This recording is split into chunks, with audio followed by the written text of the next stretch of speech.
once again, let's relive the adjusting entries. Okay? I'm sorry for the first take because I have so much backlogs. Okay? And mistakes to discuss under accrued revenue. Okay? By this time, let's again analyze, okay, adjusting entries. Okay? Again, definition of adjusting entries.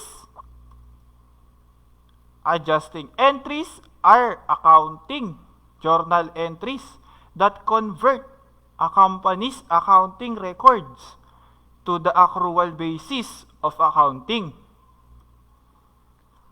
An adjusting journal entry is typically made just prior to issuing a company's financial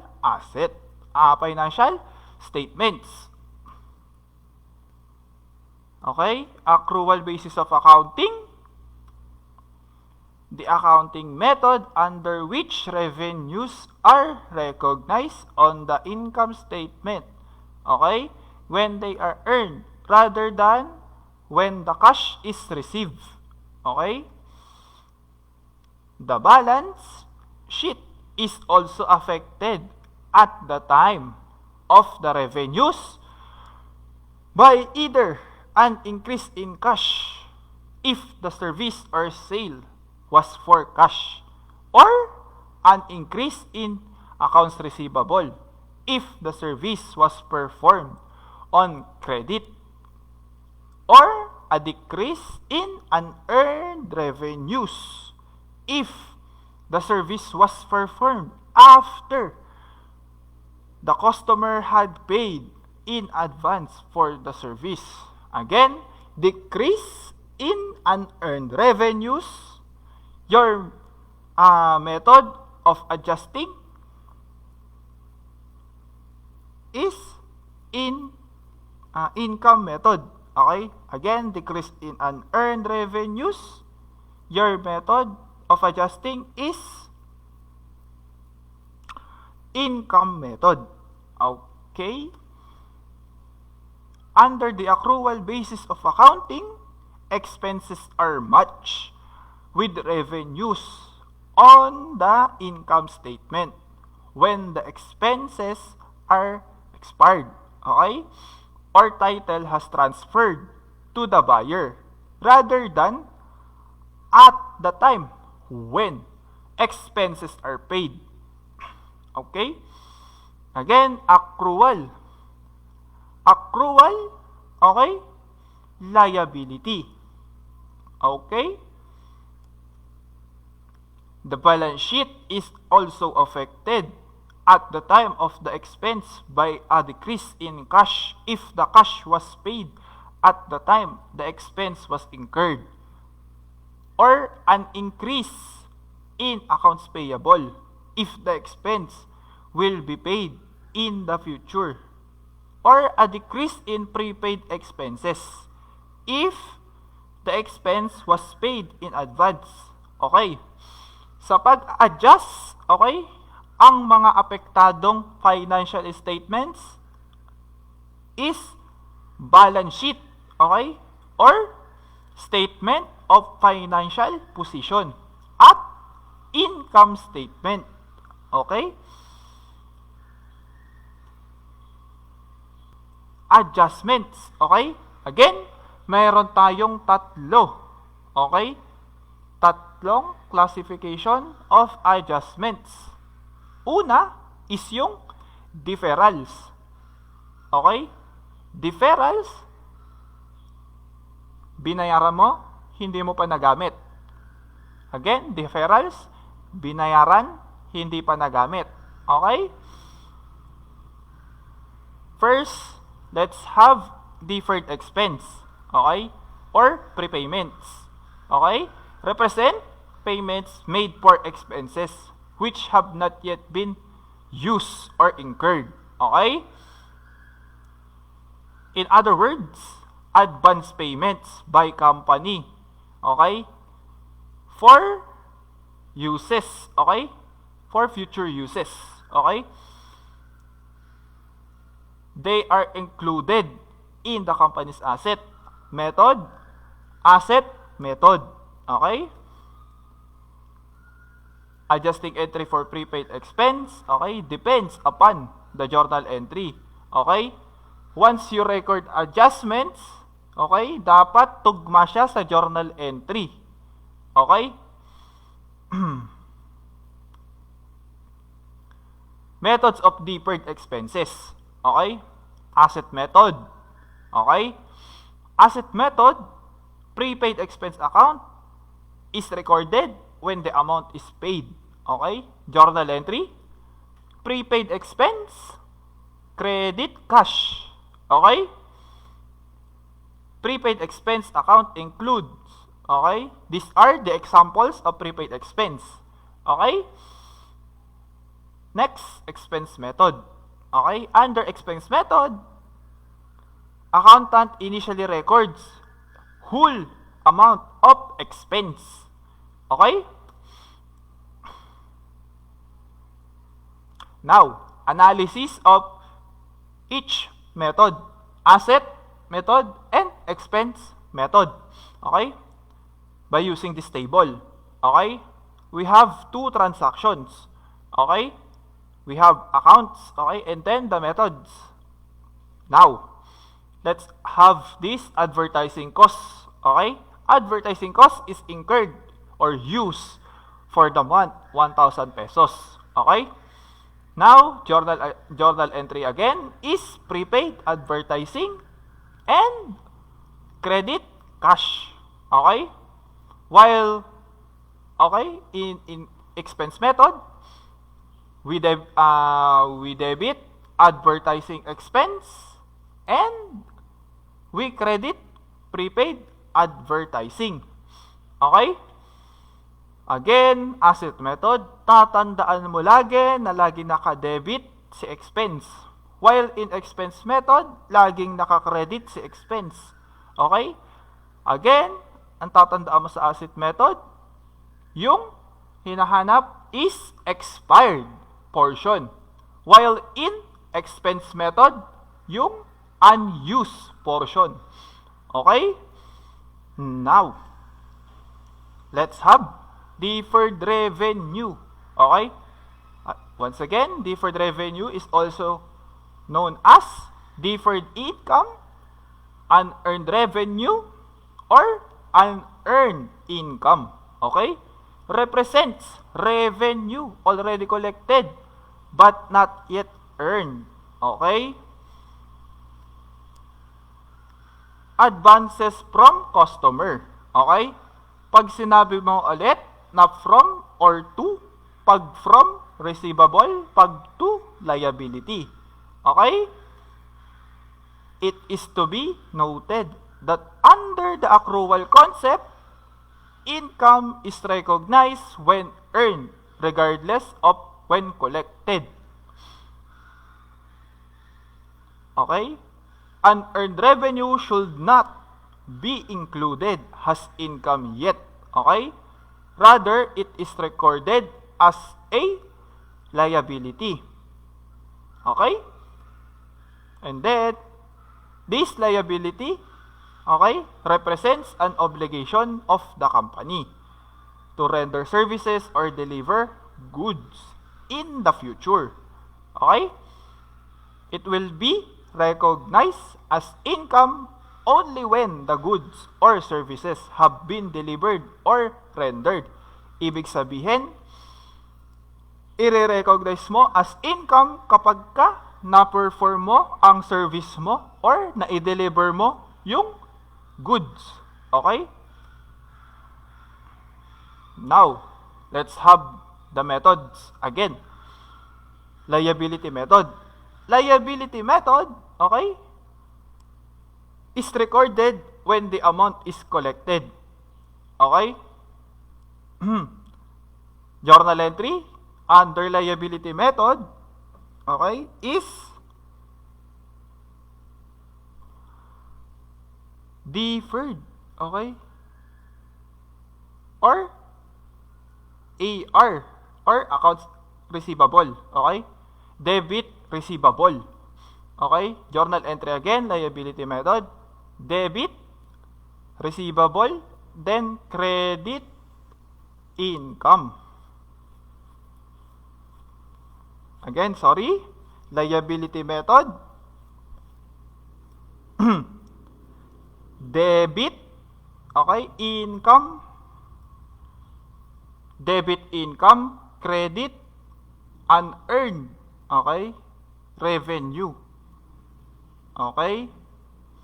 Again, liability method, journal entry, income, debit, and then credit, unearned revenue. Okay? Next. Okay? Income method, journal entry, okay? Income method, journal entry is AR, okay, and then income, okay. Again, income method, journal entry, debit,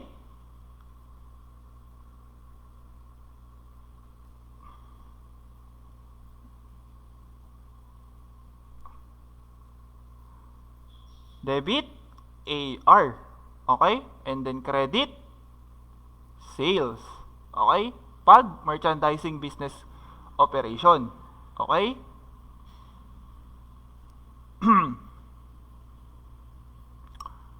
Next, okay? Analysis, okay, of methods. Let's have this table, okay? Earned, okay? Earned 100 from advance collection. Again, journal entry under liability method.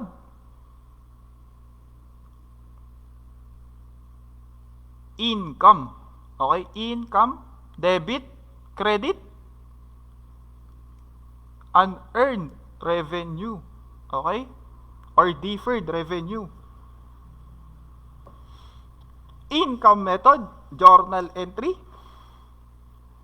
receivable, okay? Income, okay? Again, journal entry, liability,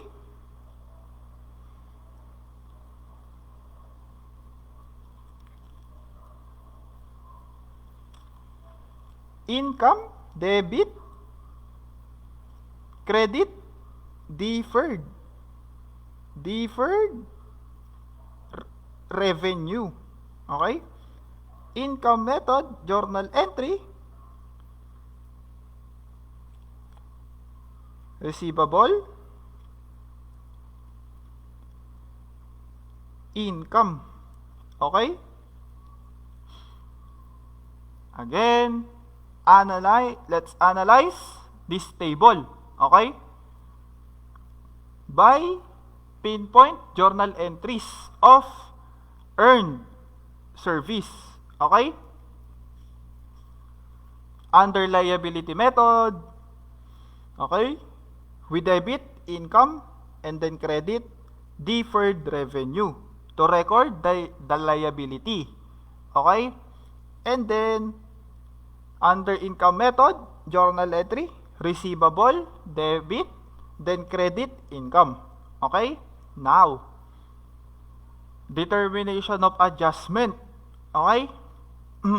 Under liability method, we need to determine the earned portion. Okay? Earned portion. While in income method, we need to determine the unearned, okay, unearned portion. Okay? for this example on the table. Okay? Earned. Okay? Under liability method, we debit revenue. Okay? And then, under income method, service income. Okay? Or revenue. And then, we credit. Okay? As you can see, baliktaran. Sa liability method, adjusting entry, naka-debit si liability. Okay? Pero sa income method, naka-credit si liability or si deferred revenue. Okay? So, anong ibig sabihin? Under liability method, you always remember that the liability or deferred revenue account is always debit. And income method, the liability is always credit. Okay? And what is the determination under liability method? The what? Earned portion. Okay? Earned portion. While in income method, you determine the unearned portion. Okay? Next. Accruals. Okay? Or the basis of accounting. The accounting. Next. Okay? Accrued expenses. Okay? Accrued expenses. Gumamit ka, hindi mo pa binabayaran. Okay? Again, accrued means liability. Okay? Okay. An accounting term, okay, refers to an expense that recognized on the books before it has been paid. Okay? Expense is recorded in the accounting period in which it is incurred. Okay? So, yung adjustment mo, okay, under accrued expense is you need to record the expense.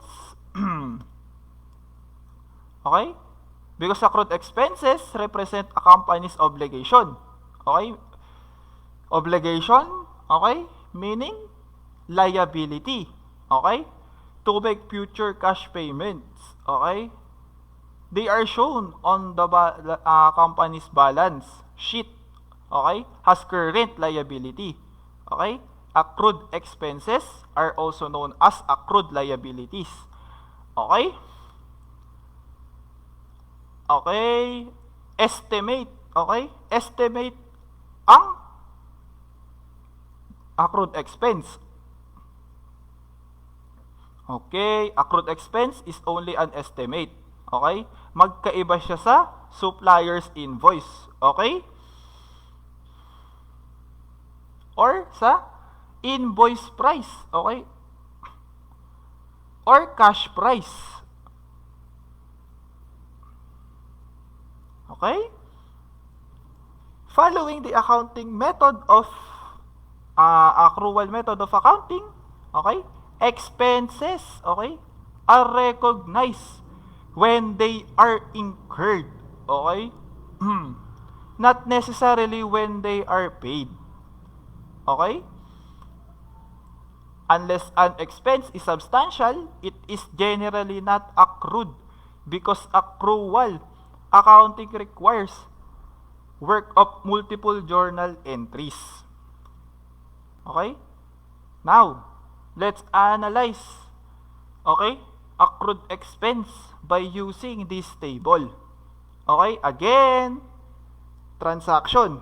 Okay? Before you adjust, okay, any accrued expense, you need to see what you have in journalize or what you have entered in your journal entry. Okay? Let's have this example transaction. loan. Okay? Journal entry to record a loan is debit cash and credit loans payable. Okay? Now, interest on the loan. Okay? This is our example of accrued expense. Okay? So, how to record the adjustment of interest under the loan that you have journalized? Okay? To record, okay, you simply debit, expense, and then credit, payable. Okay? Now,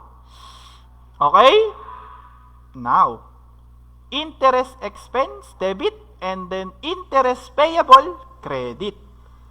Okay?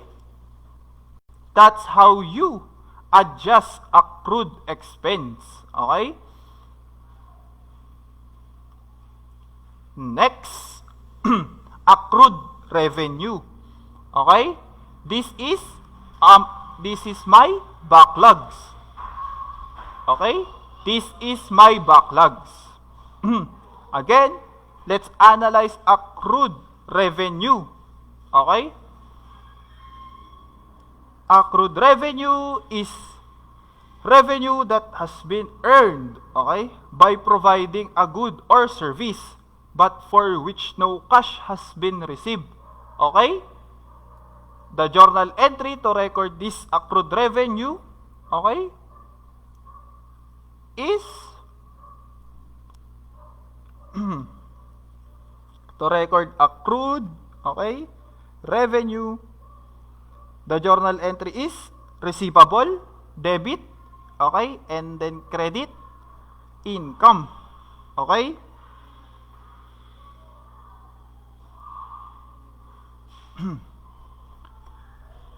Okay, accrued revenues are recorded, okay, as receivables, like what I've said, okay, in the journal entry. Okay? Okay, let's have the analyzation, okay, or analysis of accrued revenue. Okay? By, again, this table, okay, example. Again, the transaction, okay, consulting service, okay? Again, consulting service have 2 milestone, okay? Each milestone have a liability to the consulting company, okay? For 50,000. Okay? The first entry that you have to do, okay, since the agreement only allows for billing at the end of the project, okay, for 100,000, ABC must create the following journal entry to record first milestone. Ibig sabihin, ito yung first milestone, okay?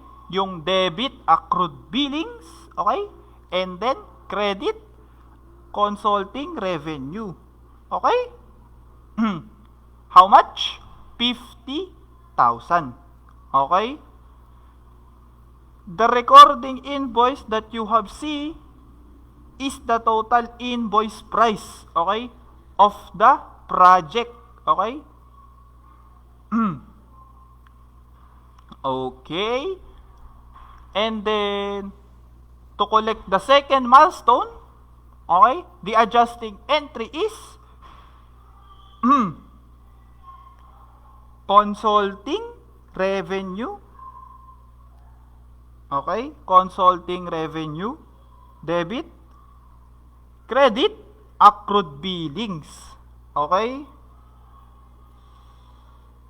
Now, let's have summarize, okay, this analysis, okay, or let's review again, okay, this analysis of accrued revenue transaction, Okay? Again, the transaction have two milestones.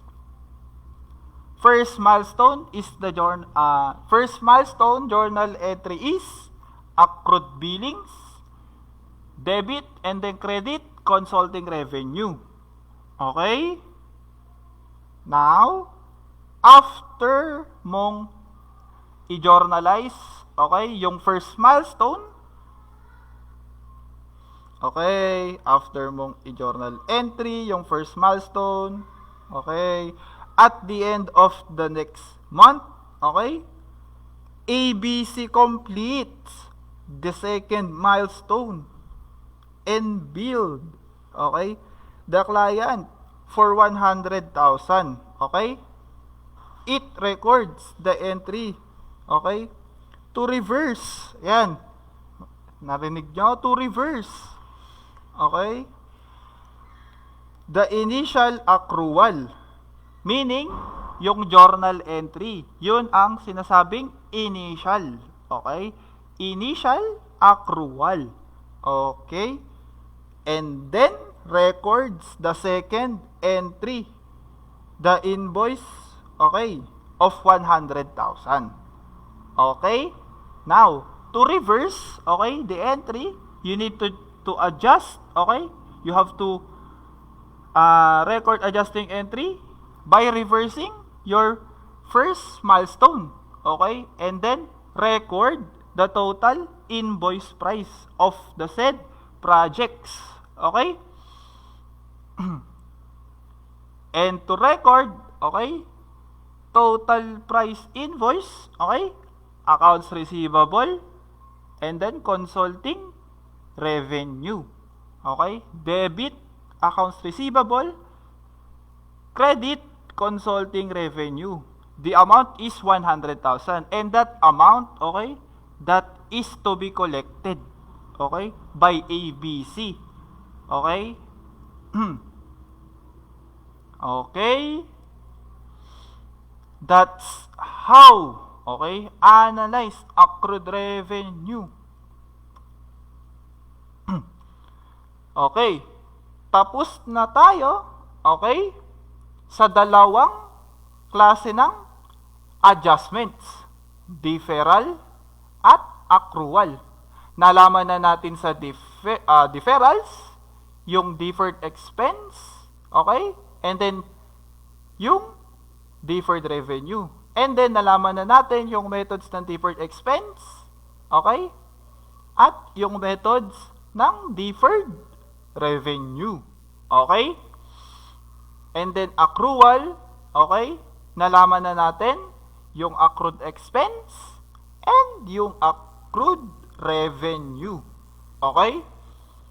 Now, let's have this last, okay, last types of adjustment, the other adjustments, okay. What is the two, okay, for sake of this discussion, I have prepared two other adjustments, okay. First, depreciation. Again, the full coverage, okay, the full coverage of the discussion of depreciation is learned, okay, in financial accounting and reporting, okay, 1, okay, or simply is study of assets, okay. By sake of discussion, let's have this depreciation in the straight line basis, okay. What is depreciation? Okay? The depreciation is an accounting method of allocating the cost of a tangible or physical asset over its useful life or life expectancy. Again, pag sinabi mong tangible, yan yung mga bagay na nahahawakan mo. Like, for example, equipment, machinery, okay? And then, pag sinabi mo ring tangible, yung mga nakikita ng mata mo. Okay? Depreciation represents how much, okay, of an asset's value has been used up, okay? Depreciation is a measurement of an asset, okay? How much, okay, value decrease, okay, the asset, okay? Habang siya'y ginagamit. Okay? Yun ang ibig sabihin ng depreciation represents how much, okay, of an asset's value has been used up. Next, depreciating assets, okay? What is the depreciating assets? The depreciating assets is property, plant, and equipment. Okay? That topic, okay, was discussed further, okay, in Financial Accounting and Reporting 1. Again, Financial Accounting and Reporting 1 is about asset. Okay?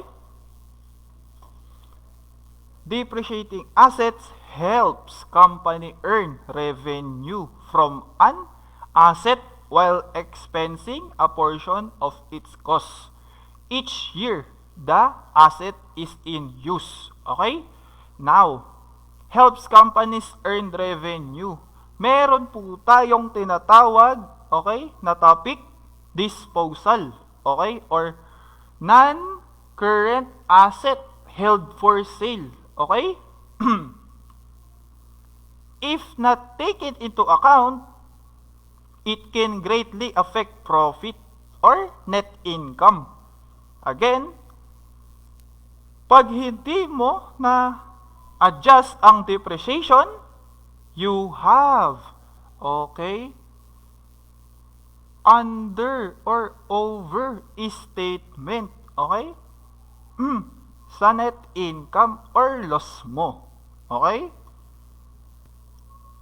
Now, how to compute depreciation amount or cost? Okay? How to journalize? Okay? Or how to adjust depreciation? Okay? Again, adjusting entry, okay, is connected to journal entries. Okay?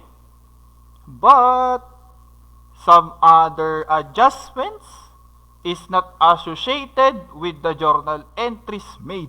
Okay? Now, analysis of depreciation.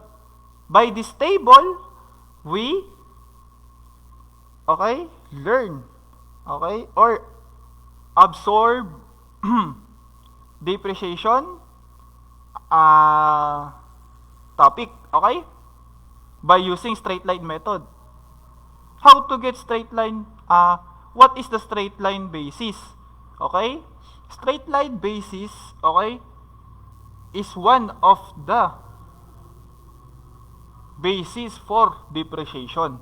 Okay, and the basis of depreciation, okay, is discussed further again in Financial Accounting and Reporting 1. Okay? For this discussion, let's have this, okay, example basis, okay, straight line basis. Okay? First, we need to get, okay, we need to get depreciation amount. But how, okay, how to come up with the amount or cost of the depreciation? Again, this time, okay, let's have this formula to get the amount of depreciation. Okay? This formula is for straight line basis. Okay? Depreciation. Okay? Total cost. Okay? Total cost of fixed asset. Okay? Or total cost of tangible asset. Okay? Next, deduct, okay, salvage value or residual value of the fixed asset, okay? And then divided by useful life or life expectancy. Okay? Now, to journalize, okay, first, we need to journalize first, okay? Debit, building, okay? And then amount, okay? And then